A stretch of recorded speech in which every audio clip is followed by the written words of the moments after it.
stavbári a stavebnice. Asi urobím taký medzidiel.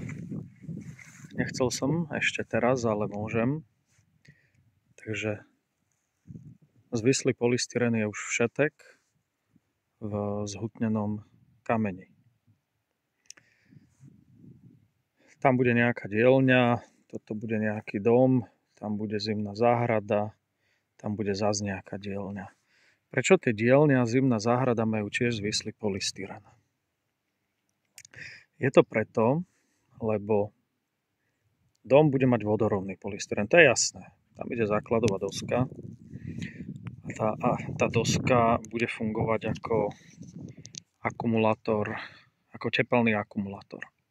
To je vlastne pokračovanie toho zemného akumulátora tepla, len ten bol neefektívny, tak som to prerobil takto, že doska bude tepelný akumulátor, tepelná batéria.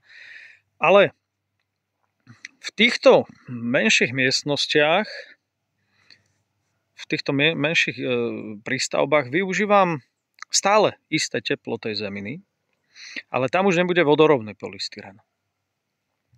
Tam bude len zvislý polystyrén, zrovna sa to, dá sa hydroizolácia, do vaničky vyleje sa betón. Samozrejme, mohla by sa tam zase vylieť železobetónová doska 25 cm, ale lacnejšie nás vyjde polmetrová bez železa. Na tej polmetrovej doske síce vzniknú trhliny, lebo je to pol metra betónu, čiže tam trhliny vzniknúť musia, ale to je estetická vada. Nám to nevadí, betónu to nevadí, nikomu to nevadí, dáme na to dlažbu a je to vybavené. A fúka do prčic. Ale čo som chcel povedať k tomu, je to, že keď už máme ten zvislý, ale dokončím asi toto. Čiže tým, že tu bude obyčajná doska a bude tu zvislý polystyrén a zemina bude samozrejme až niekde potiaľto, tuto bude terén. Čiže tento polystyrén je 1,20 m v hĺbke. Tam už je dávno nezamrzná hĺbka, tam už je dokonca teplo v hĺbke 1,20 m. Čiže tieto prístavby, keď budú dobre zaizolované a budú mať spoločnú strechu, tá bude takisto zaizolovaná ako aj na dome. Tu sme ušetrili ten vodorovný polystyrén a človek si povie, však už ste ho tam mohli dať. No nemohli. Lebo keby sme ho to sem dali, museli by sme tu kúriť. Keď ho sem nedáme, tak tu nemusíme kúriť a v zime, aj keď bude povedzme minus 15, tak v týchto prístavbách, v tejto a tam v tej vzadu, bude stále relatívne teplo. No minimálne tým lopatám, motikám nebude vadiť, že tu je 10 stupňov alebo 12 stupňov. A toto je, povedzme, ideálny stav, kedy človek má nejakú prístavbu, je tam relatívne teplo, nič mu tam nezmrzne, nemusí tam kúriť, čiže zase šetrí peniaze. Samozrejme, takáto prístavba, ktorá je relatívne teplá, má spolu s touto stenou v rámci toho domu, si zdieľajú navzájom teplo. Táto stena, interiér domu stráca teplo do tejto prístavby, ale táto prístavba má vždy vyššiu teplotu ako exteriér. Čiže cez túto zdieľanú stenu máme menšie tepelné straty. Hej, menšie tepelné straty rovnajú sa presne pomeru rozdielu teplôt. Čiže ak táto stena bude mať rozdiel teplot 24 stupňov a minus 15, alebo zjednoduším si to, 25 a minus 15, to je 40 stupňov je delta T, a táto bude mať 25 a 15, čiže to je 25 a to je 10 stupňov, tak tu budú, keďže tu je delta T 10 stupňov a tu je delta T 40 stupňov, no tak tu budú 4 krát menšie tepelné straty. To je logické.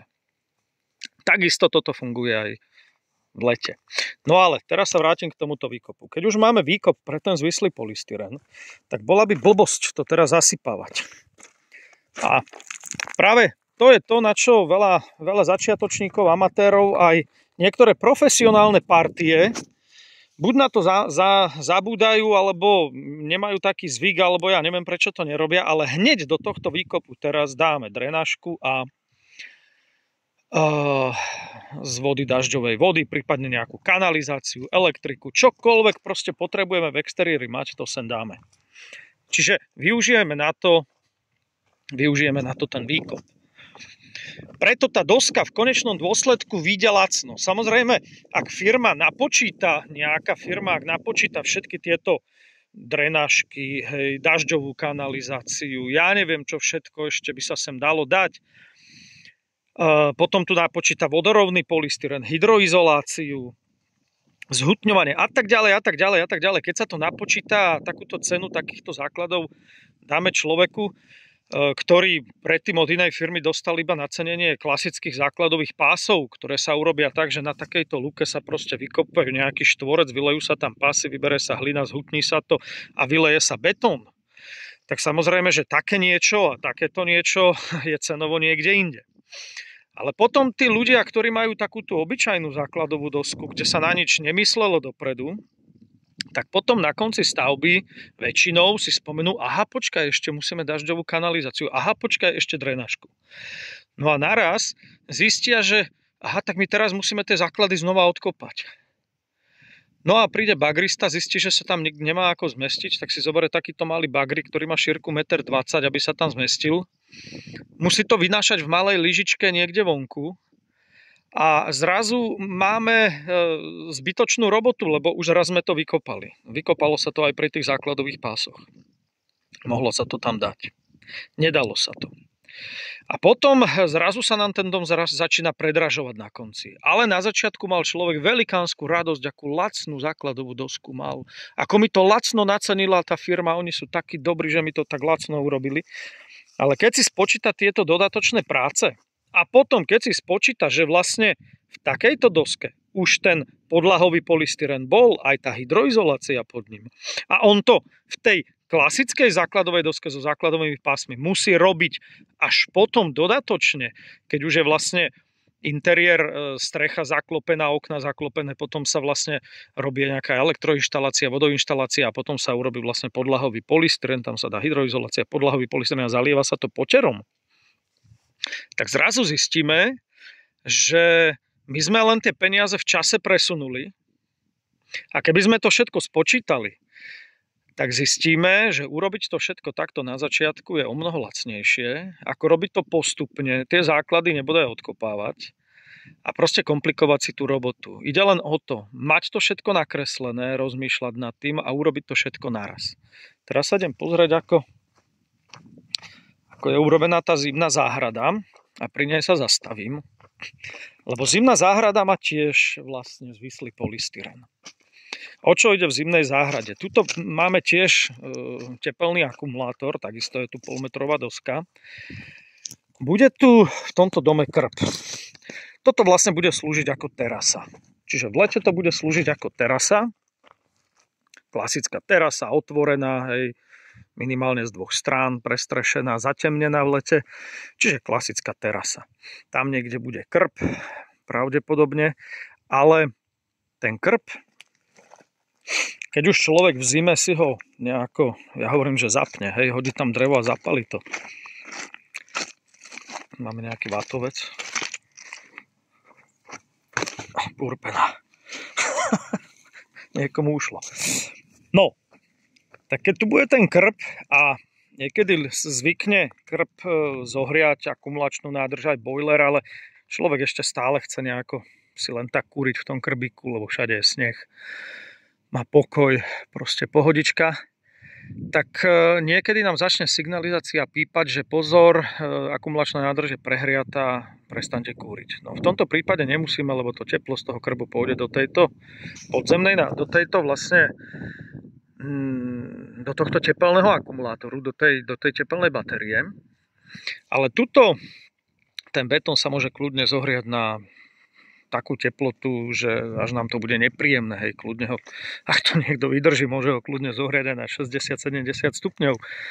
Absolútne nič mu v tom nebráni, len to, že sa potom bude chodiť asi takisto ako v Chorvátsku po tých betónových plochách, ktoré sú tam celý deň nasvietené od slnka, tie majú tiež asi 70 stupňov. Ale je to proste batéria taká nechcená v tomto prípade. Ten betón, ktorý tu je, tak vlastne, keď to bude v zime uzavreté, to si ešte povieme, potom neskôr, a tam je juh, a ten juh nám to nasvieti a sa nám to zohreje, tak získame ďalšie teplo. Samozrejme, táto zdieľaná stena má zase menšie tepelné straty. A tu máme ďalšiu zdieľanú stenu, ktorá má ďalšie znížené tepelné straty. A potom máme ešte jednu takú polozdieľanú stenu, lebo tam niekde vzadu budeme mať Ja tomu hovorím, že to je exteriérová vstavaná skriňa. Vlastne za celou touto stenou vzadu bude taký metrový sklad, kde bude drevo, lopaty a také veci a bude to uzavreté. Čiže táto celá zadná stena tiež nikdy nebude mať takú nízku teplotu, aká je v exteriéri. Vždy tam bude o čosi vyššia teplota, keď len o 5 stupňov. Tak nám to pomôže. Čiže ja osobne si myslím, že tento dom, keď sa nám nepodarí urobiť nejakú veľkú blbosť, by mohol aj tuto na severe, sme tu na hranici Oravy a Turca v Šutove, tak by mohol fungovať skoro bez kúrenia. Samozrejme, len tieto akumulátory tepelné alebo tie tepelné batérie to nedokážu. Musí tu byť ešte niečo iné. Ale to teraz nejdem hovoriť, už som aj tak teraz povedal zbytočne veľa, čo si človek aj tak asi možno nevie predstaviť. Chcel som vlastne len povedať to, že tieto ryhy sú pre nás prospešné. Niekto mi povedal, že no tak ja budem zhutňovať kameň a potom do toho budem kopať ryhu a ja poviem áno, budeme do toho kopať ryhu, lebo minimálne potrebujeme si aj tak vykopať ryhu na čo? No na nejakú kanalizáciu. A tu už vidíme, že máme vykopanú ryhu, hej, tu sa bude pripájať nejaký záchod, sprchovací kút, ďalší záchod, do neho pôjde nejaký prepad, sem pôjde umývadlo a tak ďalej. No a ďalej to bude v tomto výkope pokračovať ďalej a tam pôjdeme do žumpy. Takže všetko to má svoju logiku a nič sa tu nerobí nadarmo. Tu máme nejaké pohorie. No, ja si to ešte môžem pozrieť. Ono si človek povie, že však to je to jasné, však to je jednoduché, veď to je logické.